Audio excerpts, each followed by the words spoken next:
In a recent interview, Michael Chandler came out and called out Arman Tsarukyan for not taking the quick turnaround fight against Islam Makhachev, alluding to the fact that him and Conor McGregor may have an extremely well-entertaining fight and they may skip Arman Tsarukyan to fight Islam Makhachev, saying that the sport moves fast and Arman should have accepted the quick turnaround fight, even though this may be Arman's only opportunity to fight for the belt and he would ideally want to be well prepared for that opportunity. And ultimately, as UFC fans and MMA fans, we know that the UFC will ensure that the fighter who earned the title opportunity and who is the #1 contender will get the opportunity to fight the champion when his time does arrive. And Arman Tsarukyan heard this and did not take very kindly to Michael Chandler's words and responded on Twitter saying, "I don't expect you to understand, Michael Chandler. We are not on the same level. I'm here to be champ. You are just waiting for a paycheck. I also don't understand why you waited for Conor McGregor for 2 years. You could have lost 4 exciting fights during that time." That is absolutely brutal.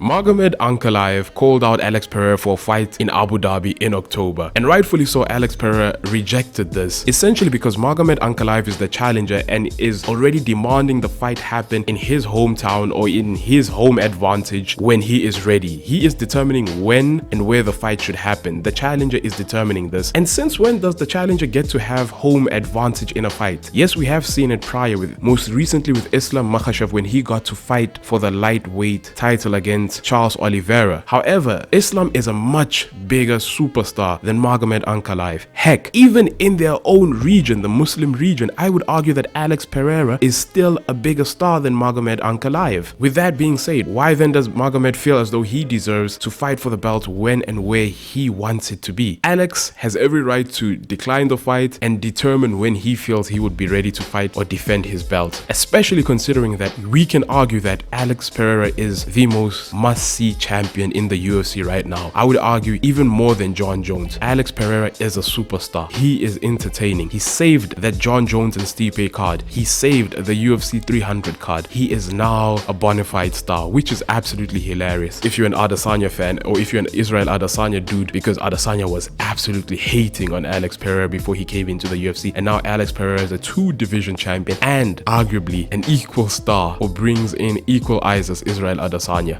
Justin Gaethje has finally spoken after his loss to Max Holloway, and one of the principal reasons he is giving to why he lost to Max Holloway, although he is reiterating that there is no excuses, he accepts that he was beaten by the better man, but he stands on the point that he felt as though he did not have that fire in him going into this fight, that he did not really want to fight Max Holloway or did not perceive any danger coming from Max Holloway, mainly because Max Holloway competed in the featherweight division and he never thought him and Max Holloway would cross paths. He even said that when he got the chance to fight Cowboy Cerrone, who he is good friends with, the reason he had that fire in him was because Cerrone had knocked him out in training, therefore he wanted to get that one back. And to be fair to Justin Gaethje, leading up to the bout against Max Holloway, he did mention quite a few times that he did not want to fight Max Holloway, but he would put on a show for the fans. So it is kind of understandable when Justin says he did not have that fire in him when preparing to fight Max Holloway.